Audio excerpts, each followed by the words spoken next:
Hey, we are so glad that you're here. We have this amazing group of people that we want to have a conversation.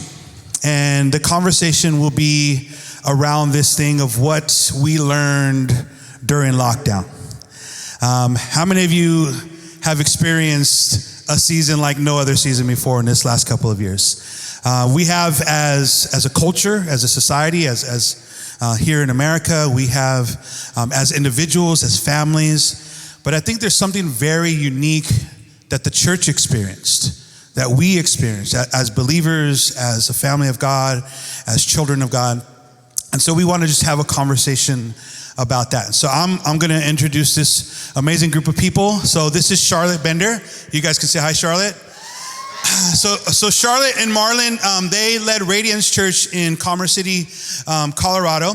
They are on eldership still, but have handed the church over to their son Josiah, who's leading the church now. And so they've been in ministry for quite some time. And as 1979, okay, I wasn't going to put you out there like that, but awesome.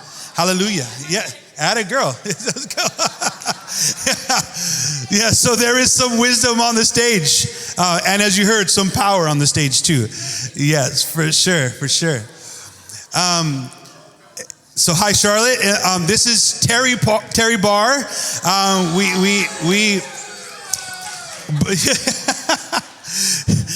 He had some booze out here. I don't know what's happening. She is the counterpart, and he would say better half. Steve's best friend, Terry Barr. She is a mother, a grandmother. Both of these women serve on the NCMI team. She is a lawyer, and she is also a powerhouse. And they recently, as you heard earlier, led Westside Church for 21 years, have handed over to Joseph and Emily, and they're now based in One Life Church in Houston, but serve on this translocal team that we partner with. So cool. This is Joel Daniel, and so yeah, so Joel is a leader at Redemption City Church in Westminster, Colorado. He is also one of the new school on the NCMI team, and so he has some young perspective that I really believe all generations need to be tuned into, because they aren't the future church. They are the church that the Lord is building with now. We are so glad that you're here, Joel. And this is Chris Smith. And so Chris Smith is affectionately known in Mexico as RoboCop. So just so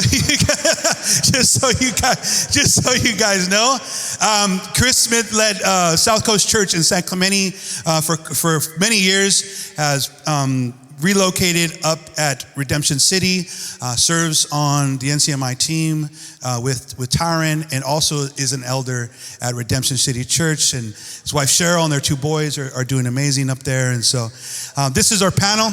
Tons of wisdom, tons of life, tons of perspective. And so we are going to get into this conversation. You guys cool with that?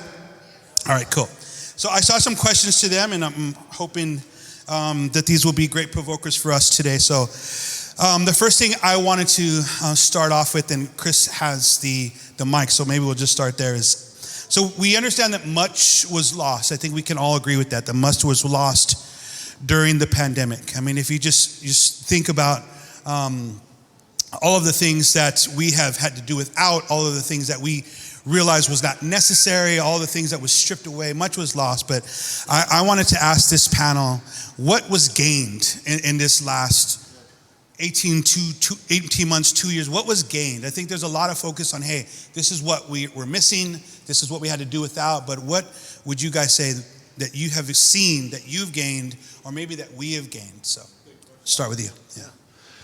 I think one word is perspective, Yeah. good, bad, or otherwise. Sure. But you really start to appreciate, the simple things, family, time together, those things that you have more of. For sure. You start to get an idea of how big and small your house is because you're in it all the time. But I think through the time, just spending time together, and obviously being there on the team, and also part of the leadership of the local church, was just the urgency of the time we have, because everything stopped. When there's a momentum going, you're just caught up in the momentum and you just carry on.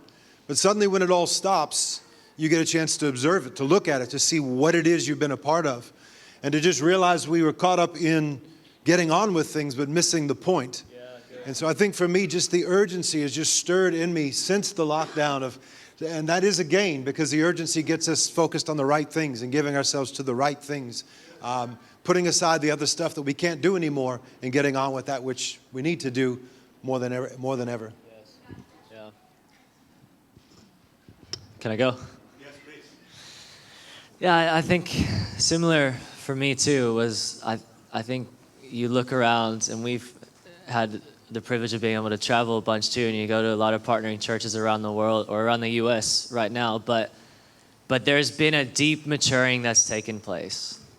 It's like I don't think I've ever seen a season before where the church has been exposed as much, but in and through that, it's like the maturing, the becoming more like Christ that has taken place in this season within our togetherness and in my life, and I'm sure your life too. It's just the maturing of what were we running with that God wasn't calling us to run with?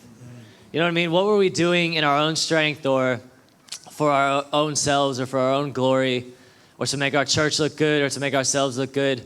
And I think we really just come back in this season to becoming mature, becoming more like Christ, and really the King and his kingdom, the gospel to all nations and the Great Commission. We've come back to that is what matters, and nothing else can take that place at all. And when it does, we it's almost like the past 2 years was just a waste of time. I mean, you think about it.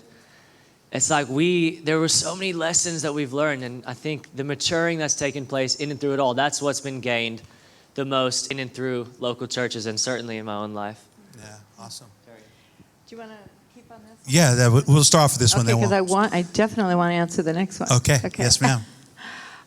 For me, I think an opportunity to evaluate the fluff and versus the priorities in my life and in our church's life, and what are we doing?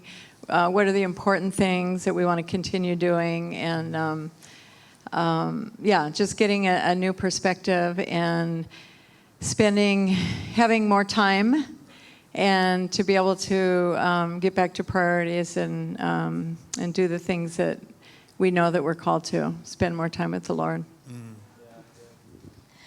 For me, what I gained is God had my undivided attention. I turned off the news because it made me depressed. Yeah, for sure. I'm not really, but I mean, it was so depressing what was going on. But I think that for me, the clarity of his voice was even more clear. And he literally showed me where we were at. Because what we default to what we've always done. Yeah, it's true. And my default is we just run the race. You know, we're running towards Jesus. And the Lord, I remember exactly where I was, and I was sitting and asking him, Lord, what are we really in? And how do we respond to what we're in? Yeah. We can wish it was different. You can wish it was winter, or you could wish it was summer, but you're in a certain season. And if you try to wear a coat in winter, you're going to sweat, man. I mean, in summer, you're going to sweat. And if you try to wear a bikini in winter, you're going to freeze. Good Lord. I would never wear a bikini anyway, but that would not be a pretty sight. But the thing is this, guys, is that if we can read the season, then we'll be able to navigate it. For sure. I was trying to run. Yeah. And Tyron says this a lot. We say this a lot in our stream. But every decision is a spiritual one. Yeah, yes. For sure. Oh, yeah, every decision is a spiritual one. But we often do what we think is right in our own heart. Yeah. And the results are disastrous. But in this season, it could mean something like dying and going prematurely to heaven. And I don't know about you, but I want to finish. Yeah. I want to be here for what's coming, guys. And so reading the season was really important.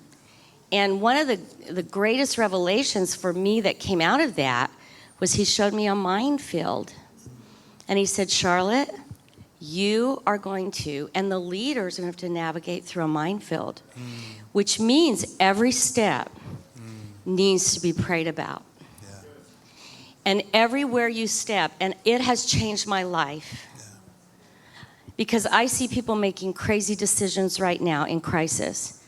They're leaving states like this beautiful state of California, and they might be called here. But because of the political situation, they're making a spiritual decision that is not to be made because of political climate or because of winds of change. Moving clear across the country because they want to be in a conservative, or they want to be in a liberal, or they want to be in this state. That's craziness, guys.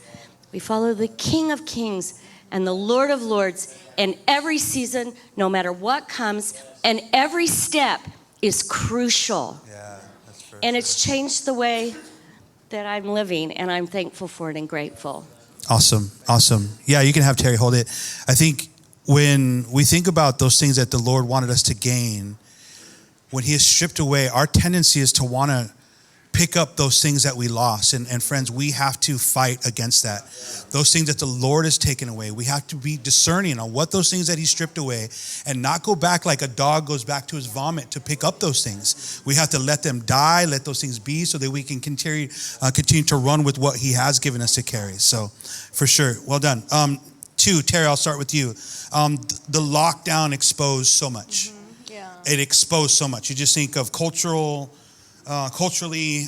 exposed so much about the church, exposed so much about us as individuals. What are some of the hard things that you experienced during this exposure? Okay, so individually, I had a revelation of my capacity for hatred.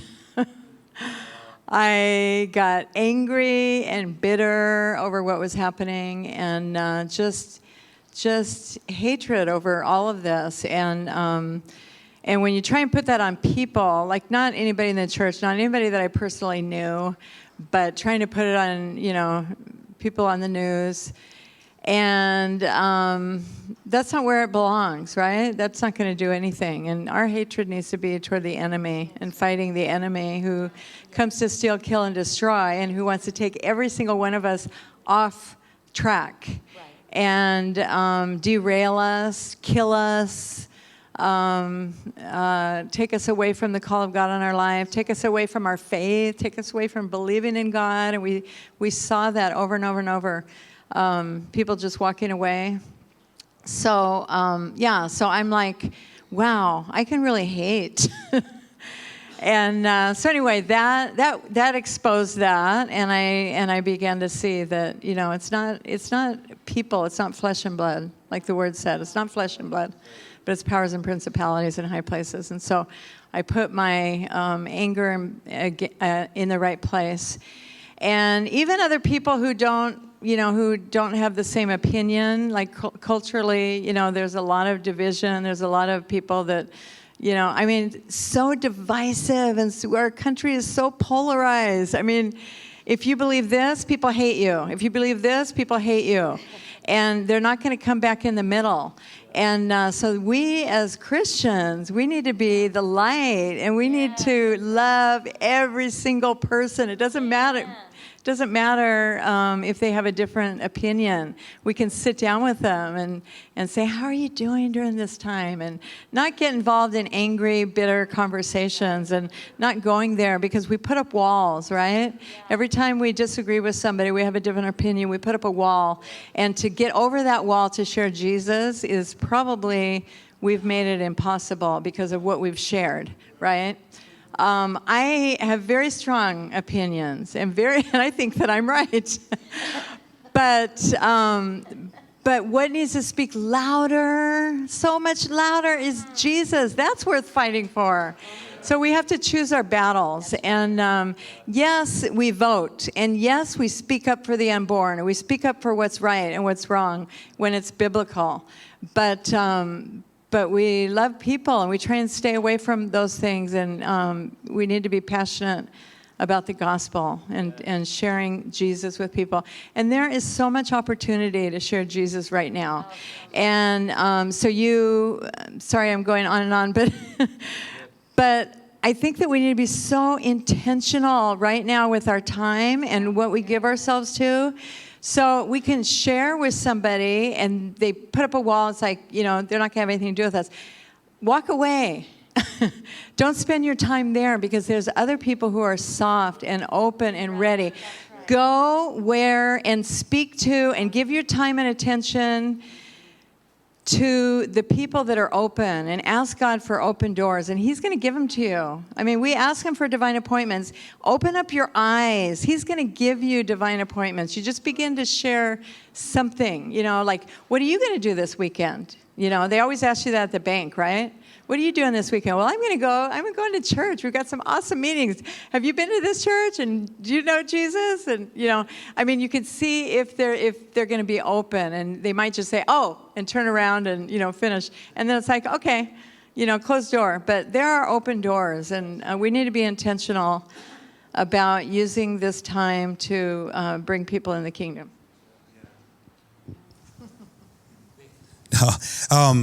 No, I'll chime in just a bit. As serving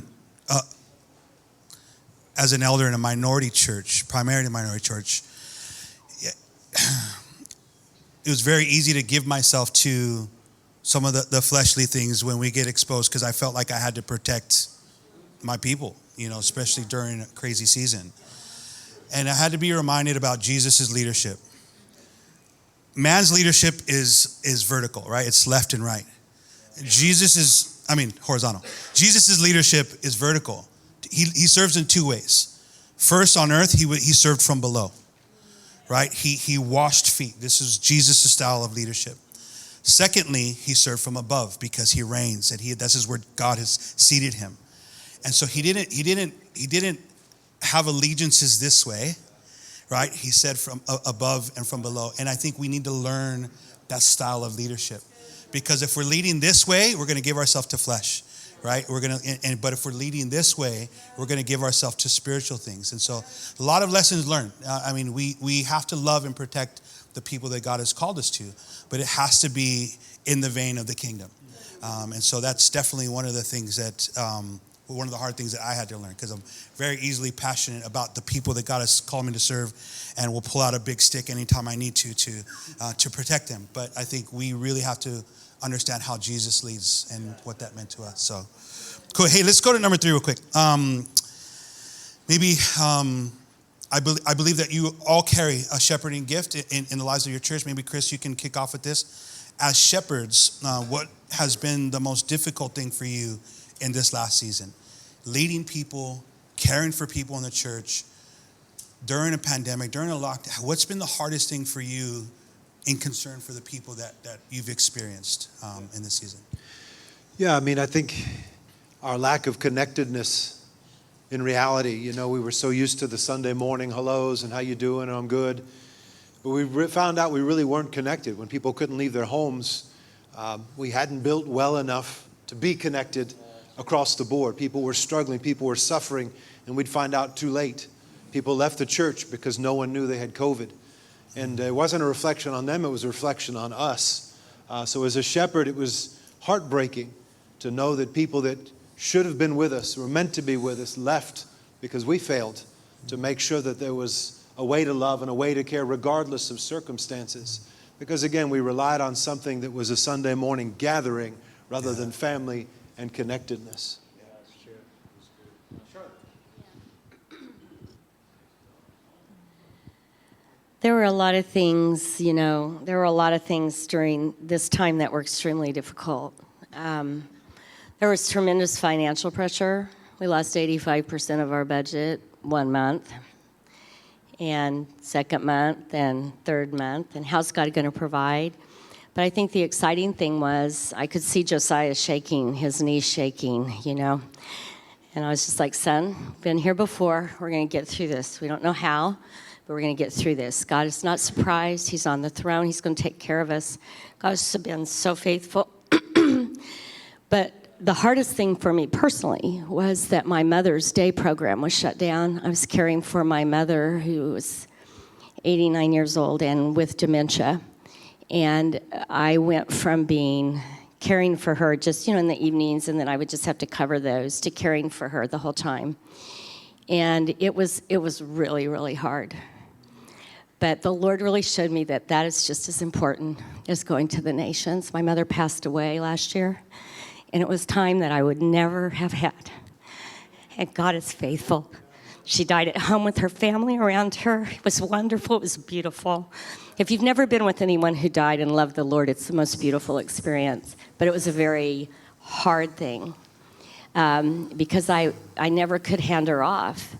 My husband stepped up. Our community stepped up. The people from the senior hub stayed with her. They loved Miss Edna. She danced till the end. And I was thinking, oh my goodness, what if I had put Mom in a home? What if I wouldn't have been able to see her. And they were dying. The people at the senior hub were dying because they were alone. And the way that we care for the elderly and our older people is important to the Lord. Yeah. I realized that. Absolutely. Just as much as it was important, and I saw our community care for my mother. We stepped up as a community. And just helping me, because she'd wander and she went to the neighbors. She got out and escaped one day. And they all the neighbors knew Grandma. But why do I say this? Is that sometimes God's value systems, if we really look at Scripture, are different than ours. They are very communal in nature. And we need to begin to look at we're very individualistic, and we look at everything through the lens of our individual calls. Instead of seeing what Steve preached, we need to get that tape and listen to that, because that is so true, especially in our context.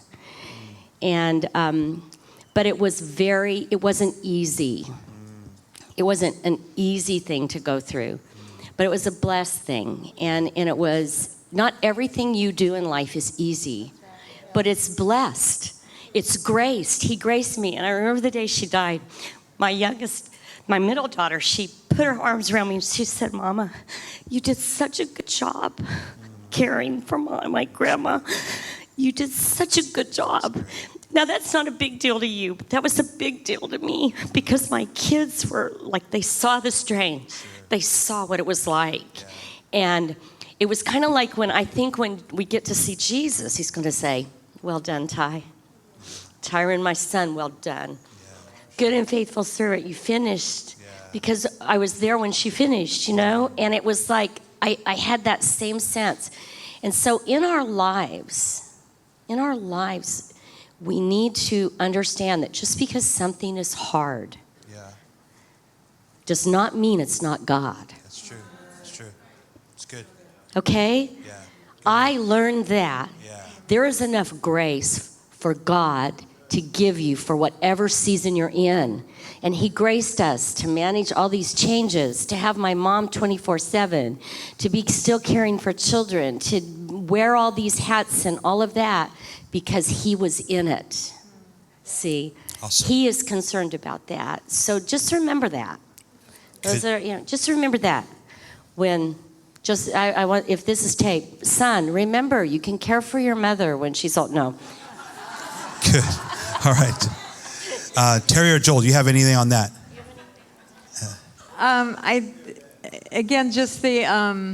Just the thing of wondering, are people okay? Because you kind of lose track of everybody. Who's online? Sure. Who's in the building? Who's outside the building? Because we had people outside, inside, all around, and then online, and just making sure that people are cared for. And the fear, that was a horrible thing. The fear that was instilled in so many people. And I remember I was in the grocery store, and I hadn't seen this woman in a year. She hadn't been at our church in a year, and she saw me, and she had a mask on, and I didn't. And we were just starting to learn about this, and it was only after a few weeks, and I'm like, do I have to wear a mask? What's going on? And it wasn't mandated yet. And she comes up to me, and so I stood away because she was like 20 years older than me. And I stood away, and I said, hi, good to see you. I haven't seen you so long. And she just looked at me, and she just lunged for me and threw her arms around me. She was in her 80s, and she had a mask on, but she just said, I need a hug. And just the thing of the fear that people need touch, they need to come together in community. And that's something that we finally figured out as a church, is that, no, we're not going to do this. We're going to gather. Yeah. We're going to gather however we are able to. We're going to provide that because people need it. Yeah. Bro, I watched you do something cool this pandemic, and it affected my household. You were calling young dudes all over the nation to check in with them, love on them. Like, where was that birth from? Like, tell me a bit about how that was going. Yeah, I mean, I can't say I've been perfect the whole way through. And, you know, I think we always will have in everything kind of, not the regret, but what we wish we would have done more of. And I think that's something that I wish I did more of with more people a little more consistently. But, yeah, I mean, it's just, I think with this partnership thing that we have, I mean, we are serious about this global partnership. And I think for me, the older I've gotten and the more I've seen it and the more I've been exposed to it, the more I've realized the biblical nature of it, but also the beauty and the joy and the privilege that we have to have what we have. I mean, this is not normal by any means, but it's right and it's clearly in Scripture. But yeah, I think just wanting to connect with people and just, hey, how are you doing? What's going on in your country? Like, tell me about it. And similar things, but very different things and all of that. But I can go a little bit more in depth? I think for me, one thing that was challenging, another thing, and we want to focus on the good, we really do. And I think in everything, in all of the bad and the ugly, it's like God was faithful and is faithful and has been good. And there's so much good that's come from it. But another challenging thing for me, I think, was how in that season of lockdown, whatever we want to call it, it was just like how quickly you can just shrink back. You know what I mean? In your perspective, and it becomes me, myself, and I, or me and my local family, not even local church, to be honest. I remember we would have, because I got a very anointed family and myself, but I remember we would have like Sunday morning, and the online church would happen, and they, recorded the Sunday morning meeting on like a Saturday night, and we listened to it, and it was great. But then we kind of like would also have our own kind of meeting, because we're like, we want to connect with each other in person. And so the five in my family, we would have a meeting on a Sunday morning, and it was like, I mean, we had it all. Josh could lead worship so well, so we had the worship whole team. My dad could preach and minister, as you guys all know well. So, I mean, we were challenged and rebuked weekly still. Like that didn't stop for me. Enlarged. You're the usher, brother. Yeah. I was the welcome team or something. I was hospitality, whatever. And then Jude he was the kids ministry, as well as he was leading the kids ministry and was the kids ministry. So, but I mean, I remember being in that place, and I was like, you know what, like, to be honest, like, it's becoming comfortable. Like, it really is. Like, I'm growing a bit, not as much as when I'm with everyone else, but we're growing. I still feel like I'm maturing, and I'm still spending time with Jesus. But I noticed that, like, in my mind and in my heart and in my spirit, I could feel that shrinking. You know what I mean? And I could feel that like, man, I'm forgetting about the big picture, and we're called to do this together, and mission-minded. It was like the mission was starting to go, and it was like the five of us, and man, we're comfortable and getting on with things, and a lot of revelation is taking place. But it's like there's a purpose to that, and to be transformed so we can go out, even as Chris was saying, to be the church, not just do church or have church. And so the shrinking in that season and needing, like, I just remember times where I was like, you know what, like, I don't know what's going on, but I need to sort it out. Like, I need to be big picture again, mission-minded again. I can't neglect that. And we can forget it so easy, and we got to just keep reminding ourselves. And just, I think it's even as simple as Philippians 1, where just Paul writes, and he just says, I thank my God every time I remember you, to the church of Philippi. Yeah. Because of your partnership in the gospel. And I'm like, man, it starts with that. Like, because I remember you and think about you. I praise God for you, and I pray for you guys. And it just starts with keeping that heart for our partnering brothers and sisters around the world. Yeah. Awesome.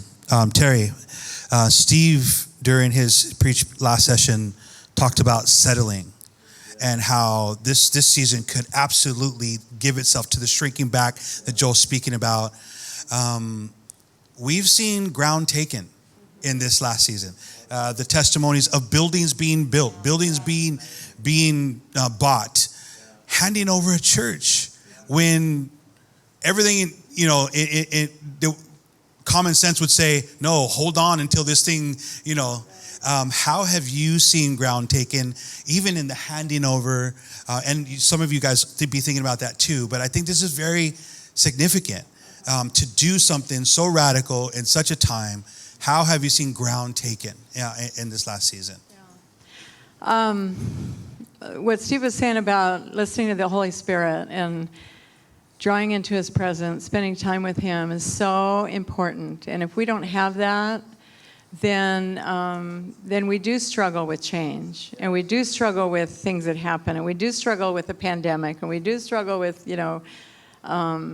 conflict in relationships and financial disaster and all these things. But when you are just confident in going into the throne room of the Lord and saying that, I'm saying the throne room is with us all the time. I mean, we can go to him all the time. He's right there. And there's like just a constant conversation with the Lord. And you're just constantly in love with him, and he's there. And it's not like, okay, I'm going to go to the throne room, or I'm going to, petition the Lord right now. But no, to have him just closer and closer. And I think that the older I get, the more vital that is. And I can't go anywhere without the presence of the Lord.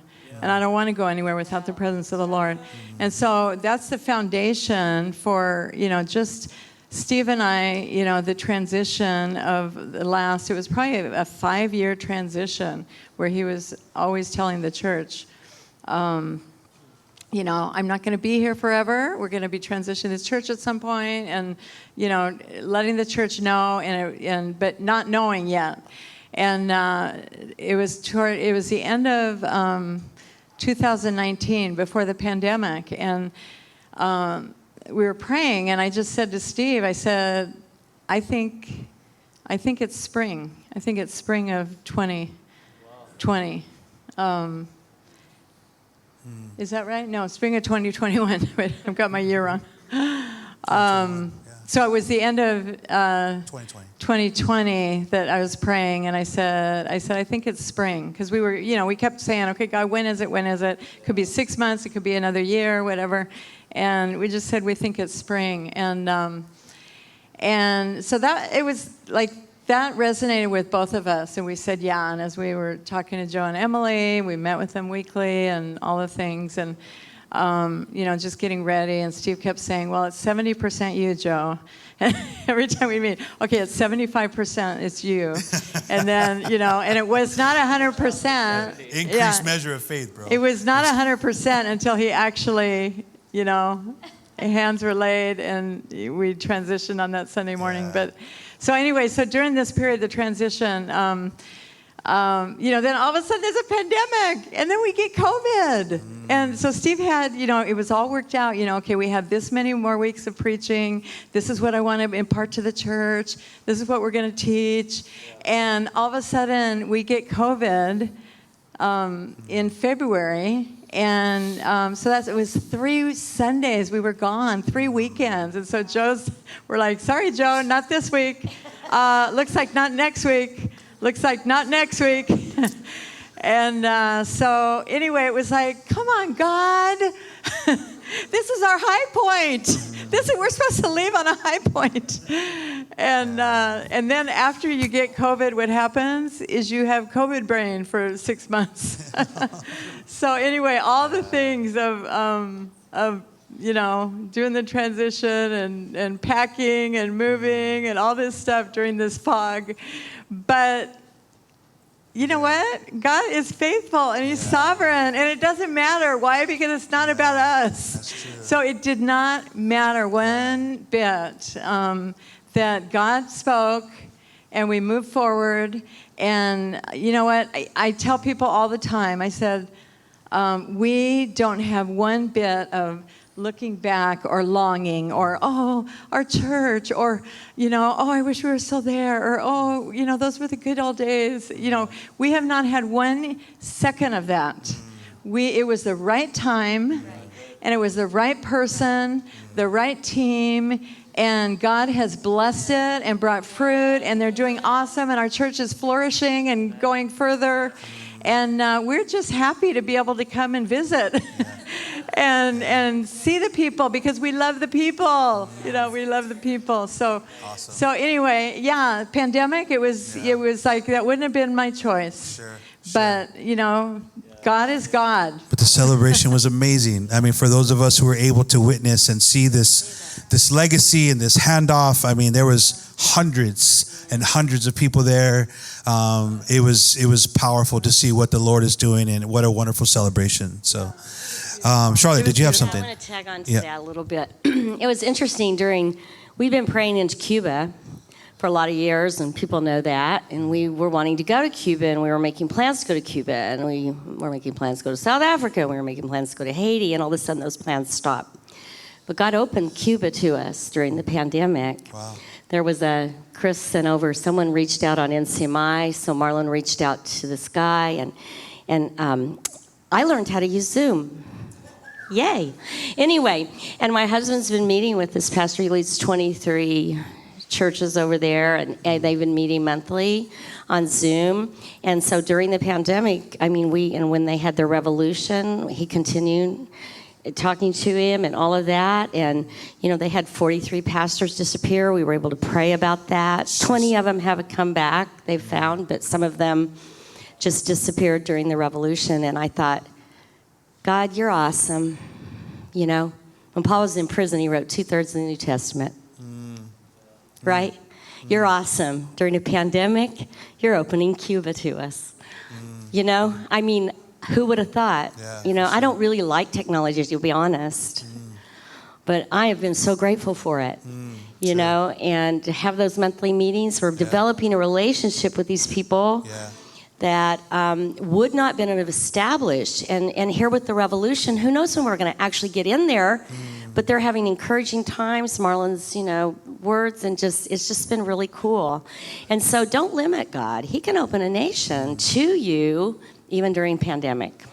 Okay. Chris, can you speak into that before we get into our next question? Yeah, I have a unique perspective in that working with Tyron, part of my role is communications globally. And so ground gained during this time, you would think we would just pull back and wait for everything to blow over. But the excitement that I have in me and us is, guys planted churches in Ireland, in Scotland, in areas of South Africa. Around the world, guys are just going with what God's telling them. They can't get to other nations, but they're going where God is calling them. And so we have taken ground. And the amazing thing that I think dawned on us all is the world needs hope. And we are the carriers of that hope. And so, watching guys go to Ireland, and this kind of ties into one of your other questions, this thing of partnership. The guys are in Ireland. The guy is some sort of a scientist, and he's walking dogs to pay the bills because he's not a citizen. And we just let people know around the world, hey, be praying for these guys. We didn't mention anything of that. Next thing you know, other churches around the world saying, hey, we've got a fund put aside just for this. How can we help you? How can we support you? So it's not just guys going out and hoping for the best. It's guys in partnership, going where God has led them, taking ground, advancing His kingdom, reaching communities. Wow. And for us personally, we felt about 1.5 years ago, it was time for us to step out and look to plant again. And in walking in partnership with Redemption City, coming on to eldership, and we've planted a site in the south of Denver. I guess this January will be 1 year. We were doing it at night. And now this Sunday, tomorrow, will be 5 weeks of doing it in the morning. Just stepping into what God has said, because the need hasn't lessened. Just the circumstances have. God's purpose hasn't changed. just as circumstances have. So it's been a privilege and a pleasure to watch so many take ground and to step into that call ourselves. Absolutely. Well done. Yeah, please, Ty. You know, there was a prophetic word that came from someone in Canada when this pandemic hit, and they said they saw hundreds of ships and boats go into the harbor in a season to get restored and to fixed up and all that. But they said hundreds of ships went in, but after this season, thousands of ships came out.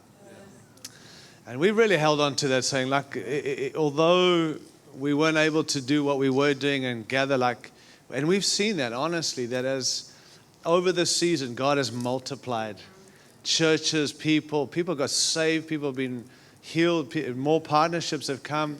And you can't script this. You just can't. It's isolating, but God's multiplying.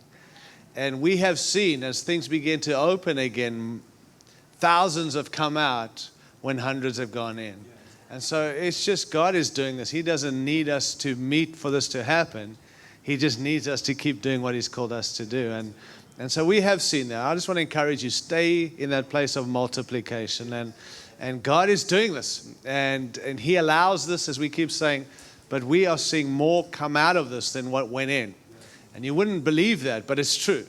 And the church is stronger today than it's ever been. And globally, people are more on board and there's more relationship. And I just, even the stuff, we don't put a lot of stuff out. We never used to. I'm like these other guys where we don't want to sell our thing or put our thing out there. We're just kind of under the radar. A lot of people meet us and say, gee, NCMI, it's like the America's best kept secret. You know, why are you such a secret? And we're like, well, we're not trying to be a secret, but we're not promoting our ministry.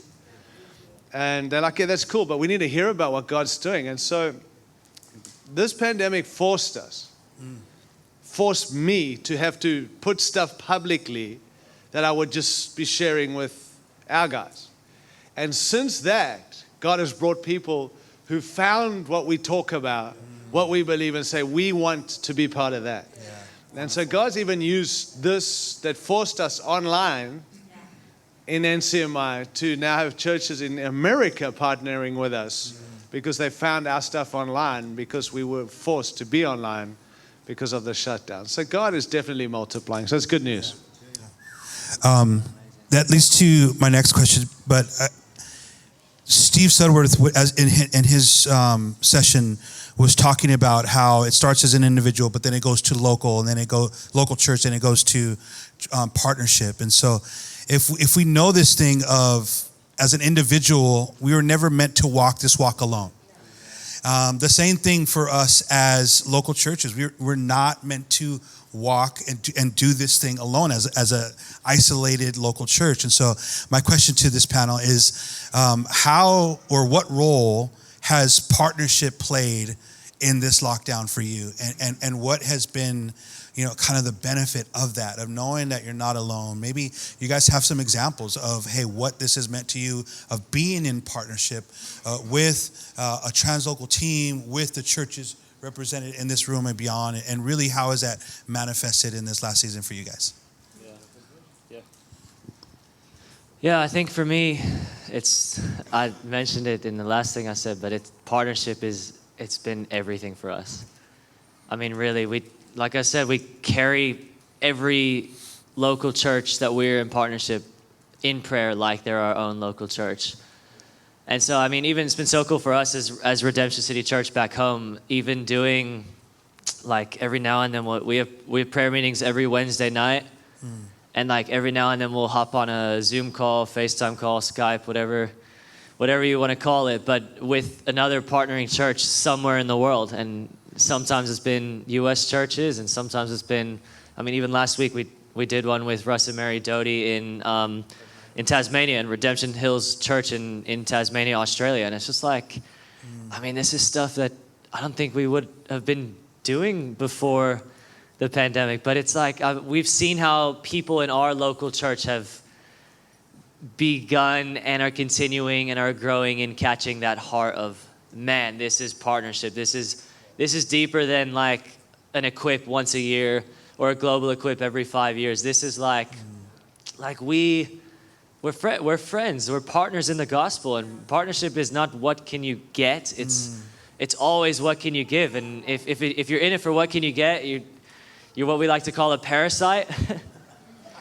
And we're not looking for parasites. We're in it for partners. So what can each of us give to each other to better advance the gospel so that Jesus can ultimately come back sooner and we can be with him forever? So I think for us, partnership is everything. It really is. We live, breathe, sleep, eat partnership. And it's not just because my dad says it and it's cool. It's not because Chris works for NCMI and he's around me all the time.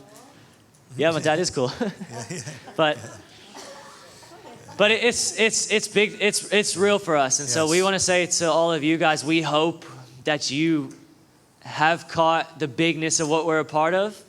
And it's not for us. It's for him. It really is for him. Amen. And it's still small in comparison to him, but it's what God's called us to do. And we're so grateful for it. And I think just the power of prayer, to be honest. And it's never about a man, but, having the privilege to work with Tyron and the pain of sitting on a Zoom meeting after Zoom meeting after Zoom meeting. Well, he gets to talk, I just stare. But and take notes. But I just want to say, I've watched so many churches and guys honestly struggle around the world. Yeah. Guys ready to throw in the towel, ready to give up, just because it's hard. Yeah. Many of you are leading through this know that. Yeah. But also watch God use Tyron and the apostolic gift that he is to simply bring clarity and discernment at a time when it's so essential. Yeah. I've watched him share what God's saying, not his ideas and stuff, but what God's saying. And I've watched entire regions just kind of come out of a daze and get on with the call. I think many guys probably never said, I was debating on whether to stay in this, but they heard what God was saying through the apostolic gift. And they not only kept on course, they started taking ground. Yeah. And so I just want to encourage all of us, having led a church as a partnering guy, being part of a local church, stepping back out into that apostolic gift is so key to help us all keep our focus on the right things. Right. No matter what the circumstances are, the clarion call of God remains. And I commend Tyron and the team for just carrying on with what God has, because it has allowed the work of God to continue globally, and will do so moving forward. Absolutely. Absolutely. Just to talk about partnership generally, I think that God is always about community and bringing people in and joining with people and collaborating and having peers in the ministry and being part of the bigger. And Steve and I went up to Placerville 22 years ago to take over this church, and we went down to Southlands once a month for a partnering time with other elders and stuff. And sometimes the meeting would just be a lunch, or, nobody would be speaking or anything, but it was worth it. It was like our lifeline, because we went up there. We had no peers. We had nobody else in ministry that we met with. And so we would either fly down once a month or drive down once a month. And it was so worth it just to be around peers. You're going through the same thing. You have the same issues, the same questions. And you're getting something, but you're giving something. And it's, community is being known and knowing others. Yes, and so we're not isolated, and we shouldn't be isolated. I think isolation is a tool of the enemy. So if it works as an individual, it works in your family. You don't want your family isolated, just our little family, but, your local church, and then the bigger. So it gets bigger and bigger and bigger. And God has called us to partner with each other, partner with our husbands, partner with our family, our church, and then the translocal apostolic coming in. So it's always good. And and the Zoom calls, I didn't participate in all of them or most of them because, anyway. But I'll tell you what, when I did, and you see all these little squares with all these faces that it's like, I know them. They're my family. I love them. These are my people. And so it's a wonderful thing that we have bigger. There's bigger than us. It's not just us. You're not just going through this alone. I mean, of course you have God, but he gave you the church. He gave you people. Just one thing real quick. The Zooms were great. I mean, Ty did a really good job. I think in some ways we were more connected. It was really good. But I also noticed that locally, even in our region, we connected. We connected with each other. We'd call each other. I had people praying for different situations. I mean, when you guys got COVID, you know, we went and then we were like, we need a plan if we get COVID, you know? It was the Harpers. I mean, we really leaned on each other during that time. And we had times with Redemption that were just super powerful. And even the coffees that we were managing when they opened it enough that we could have coffee. You know, I mean, that doesn't seem like a big deal, but when you haven't had coffee together, it's a big deal, right? And that's the value of partnership, because people were in the war together. We were all in it together. And even though we didn't always see everything the same way, that's the good thing. Challenge each other. You need to think a little different. You know what I mean? Because we need one another. I mean, look at that person sitting next to you and say, I need you. Yeah. Even if I don't like you, I need you. Even if I don't know I need you, man. And that's what it showed. That's right. Awesome. All right. Hey, we are going to end with this question. If maybe a 2-sentence answer. So it's okay, because we're going to end on time. We're going to be good. What was the greatest revelation you received in this last season? 2 sentences, not a preach. 2 sentences. What was not run on. Say use no commas. No comments. The greatest revelation I had was that 2 sentences. The greatest revelation is what's coming. That there's a revival on the horizon, and yet just might start in California again. Come on. Yeah, I'll receive that. And yeah, it's going to be dripping with mercy and grace. Yeah. My greatest revelation is the fact that we need to be intentional as believers in preaching the gospel and discipling others and bringing others to Jesus. It's so important, and people are dying. People are dying. If you have a loved one, a father, mother, brother, sister, friend, someone, and you say, I feel so horrible that they haven't come to the Lord, talk to them. Do something about it. Let the door open and talk to them and bring them to the Lord. Absolutely. My greatest revelation, which I've learned and I'm still learning time and time again, is that Jesus Christ is unchanging. Yeah. We've seen that in this day and age with everything we've been through, how everything in one instant changed forever. Forever. It's like, this will never be the same. That'll never be the same. You're not the same person that you were last time I saw you a few years ago. And there's nothing wrong with that. Hopefully you become more like Jesus. And me too. But everything changes all the time. But just that text in Hebrews 13:8, Jesus Christ is the same yesterday, today, and forevermore. And so the unchanging nature of Christ in this ever-changing culture, just cling to that, live in that. Your position's going to change. Your life will change constantly. Just cling to Jesus. He's unchanging. To be anchored in something that doesn't change, it's like, that's where our security and our hope, affirmation, everything comes from that, from in Christ. Yeah, building on those things, the call never changes either. The call doesn't change no matter the circumstances. And I think one thing in it for me that stood out was to invest in people. Don't waste your time on anything else. Invest in people in Christ and see what God will do. Awesome.